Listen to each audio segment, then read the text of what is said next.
Hello and welcome. Today we're getting up close and personal with one of humanity's oldest and most specialized companions. It's an organism that has evolved right alongside us for thousands of years, and it's adapted to live in a very specific part of our bodies. So, what is this incredibly specialized parasite? We're not talking about the head louse, the one that prefers the fine hair on your scalp. And it's not the body louse, which actually adapted to live in our clothing. Nope, this creature needs the unique environment provided by coarse human hair. The answer is Phthirus pubis, but you probably know it as the crab louse. It's an obligate hematophagous parasite, which is really just a long-winded scientific way of saying it absolutely has to feed on human blood to survive, and it lives its entire life right on its human host. Okay, so let's really dive into this. Let's get a much better look at what this creature actually is, and try to get past all the stigma that surrounds it. So, why the name crab louse? Well, it really comes down to its shape.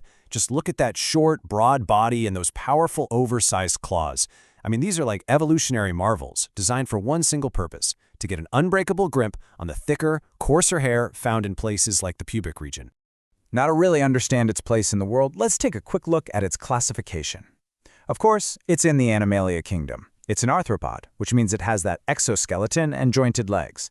More specifically, it's an insect. But as we go down, we get to the really interesting part, the suborder Anopleura.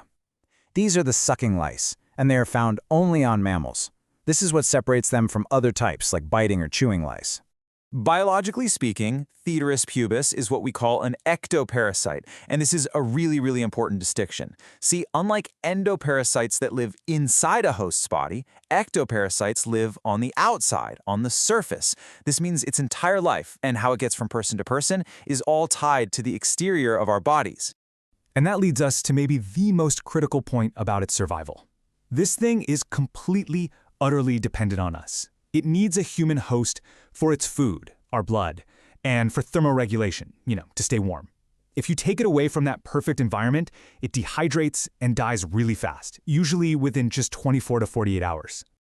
So, how does a creature that's so incredibly dependent on us manage to reproduce and keep going? Well, let's take a look at its life cycle, which, as you can probably guess by now, happens entirely on the human body. This diagram from the CDC pretty much shows us the whole story. From the second an egg gets laid on a hair shaft to the moment a reproductive adult pops out, every single stage happens right there on the host.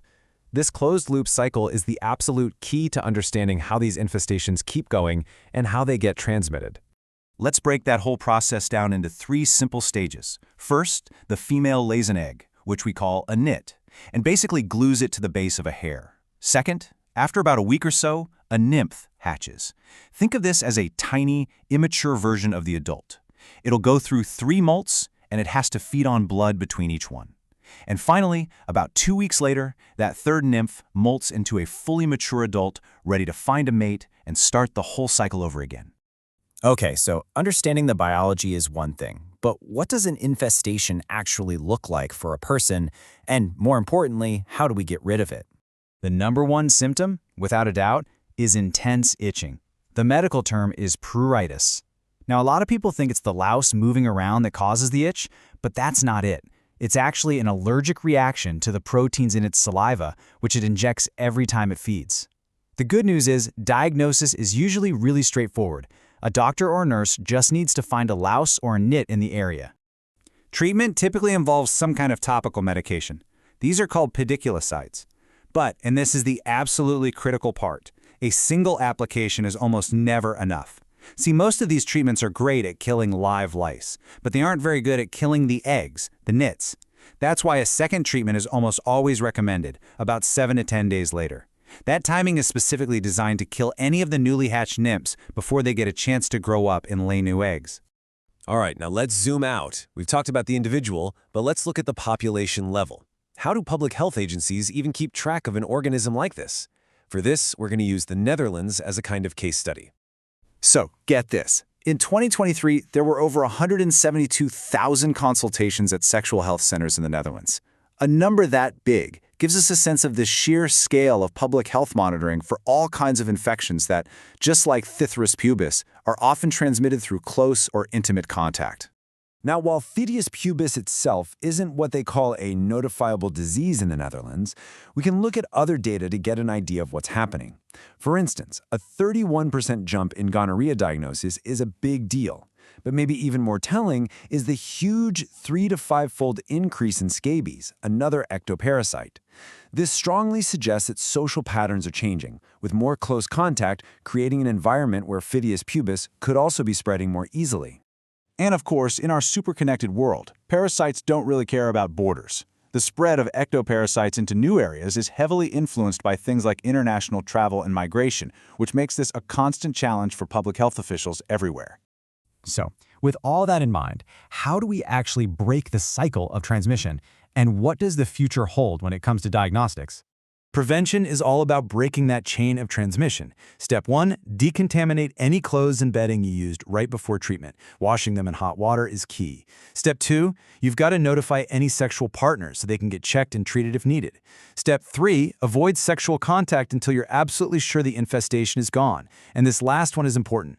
Because the louse dies so quickly off a host, you do not need to fumigate your house or anything like that.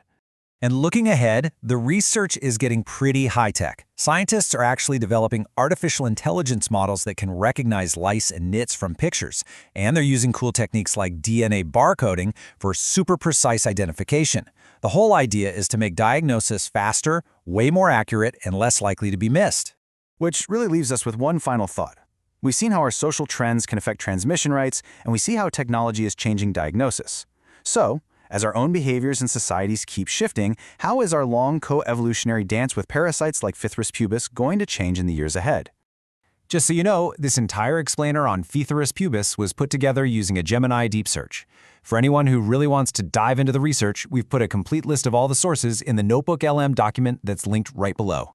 Hey, if you found this breakdown useful, we'd love it if you'd subscribe to the channel for more deep dives into the world around us. And please, let us know what you think in the comments below. We really do read them. Thanks for watching.